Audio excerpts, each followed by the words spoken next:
Good morning class 11C।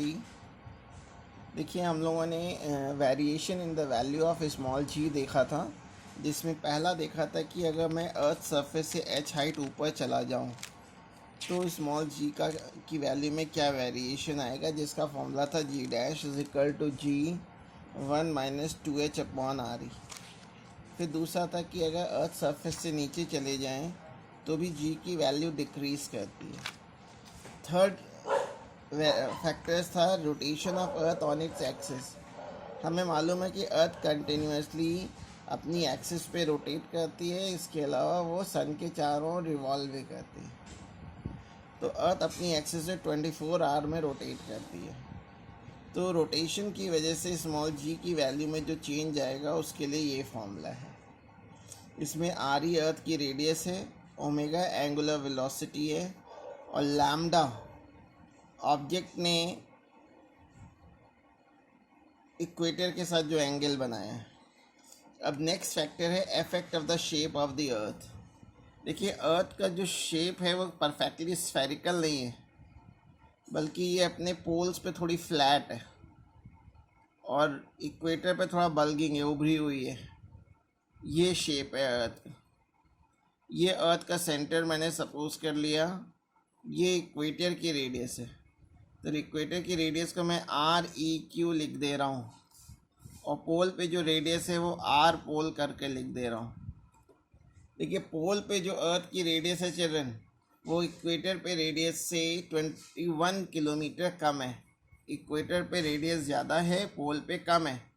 तो ये हम लोग ने एक्सेलरेशन ड्यू टू ग्रेविटी का जो फॉर्मूला पढ़ा था, small g is equal to GME/RE² formula पढ़ा था। Small g is equal to GME/RE²। इसमें RE अर्थ की रेडियस है।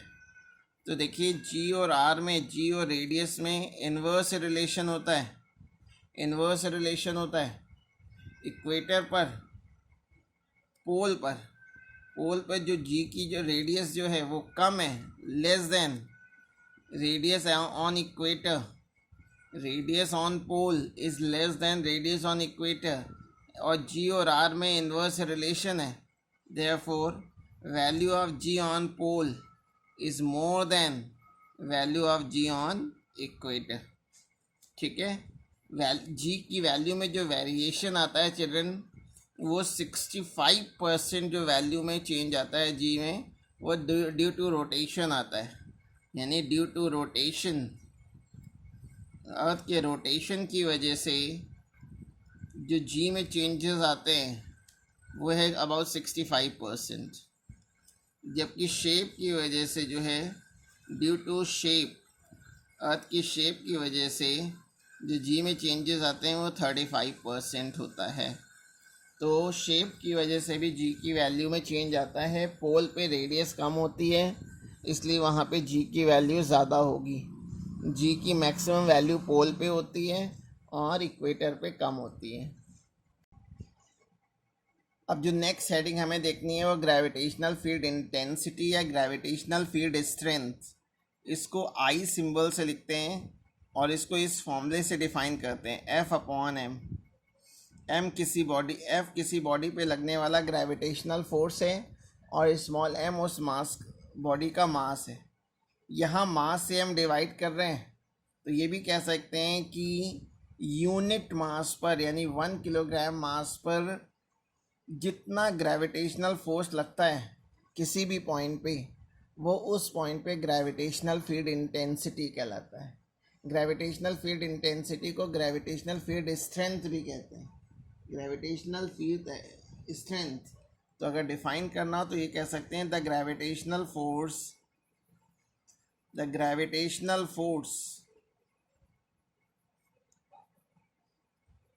acting on unit mass at any point in a gravitational field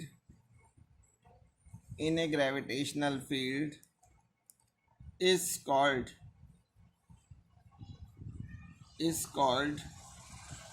gravitational field intensity या ग्रेविटेशनल फील्ड स्ट्रेंथ भी बोल सकते हैं. Gravitational field strength at that point. तो gravitational field intensity का चिल्ड्रन फॉर्मूला होता है I=F/m. और एक और फॉर्मूला होता है, इसका एक दूसरा फॉर्मूला भी है, वो ये होता है GME/r². GME/r².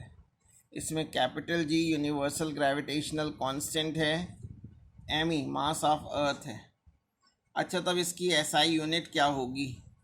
SI unit of intensity, gravitational field intensity. देखिए, फोर्स की यूनिट हो जाएगी न्यूटन और मास की हो जाएगी किलोग्राम. तो न्यूटन पर किलोग्राम इसकी यूनिट हो जाएगी. और अगर इसका डायमेंशनल फार्मूला निकालें तो न्यूटन तो फोर्स का होता है mLT-2, किलोग्राम मास का हो गया, तो ये mm कैंसिल. तो डायमेंशनली जो एक्सेलरेशन का जो डायमेंशनल फार्मूला होता है वही ग्रेविटेशनल फील्ड इंटेंसिटी का भी डायमेंशनल फार्मूला होगा. यस चिल्ड्रन, तो अब नेक्स्ट हेडिंग हमें जो देखना है वो है ग्रेविटेशनल पोटेंशियल. ग्रेविटेशनल पोटेंशियल क्या होता है? देखिए, अगर हमारे पास 1 किलोग्राम मास की कोई बॉडी है, 1 किलोग्राम मास की बॉडी को अगर मैं इन्फिनिटी से लेकर के आऊँ ग्रेविटेशनल फील्ड तक, इन्फिनिटी से आपको लाना है 1 किलोग्राम मास की बॉडी को, ठीक है. इन्फिनिटी से ग्रेविटेशनल फील्ड तक 1 किलोग्राम मास की बॉडी को लाने में जितना भी हम वर्क करते हैं उसे हम उस पॉइंट पे ग्रेविटेशनल पोटेंशियल कहते हैं. तो क्या हो जाएगा? The amount of work done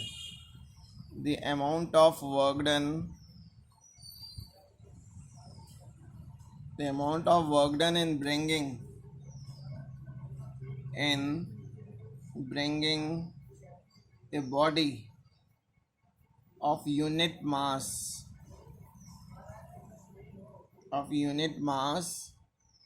from infinity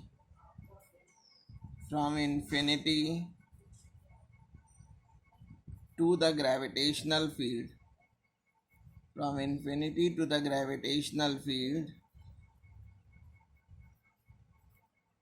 at any point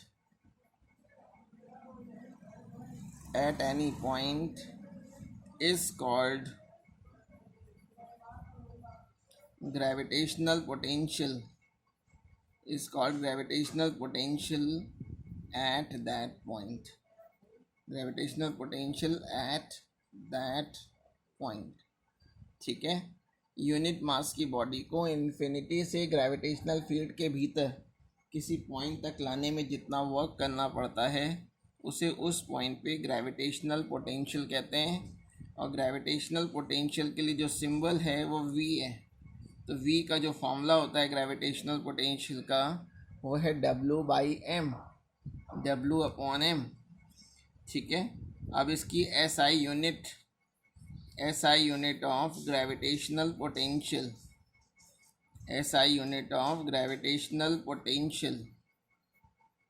तो वर्क की यूनिट होती है जूल और मास की हो जाएगी किलोग्राम. तो इसकी SI यूनिट हो जाएगी जूल पर किलोग्राम. इलेक्ट्रिक ग्रेविटेशनल पोटेंशियल की यूनिट हो जाएगी. और इसका dimensional formula, dimension of V अगर मैं निकालूं तो W का डायमेंशनल फार्मूला होता है mL2T-2/m. m कैंसिल हो जाएगा, m कैंसिल हो गया, तो डायमेंशनल फार्मूला आ गया L2T-2. ये ग्रेविटेशनल पोटेंशियल का डायमेंशनल फार्मूला हो गया.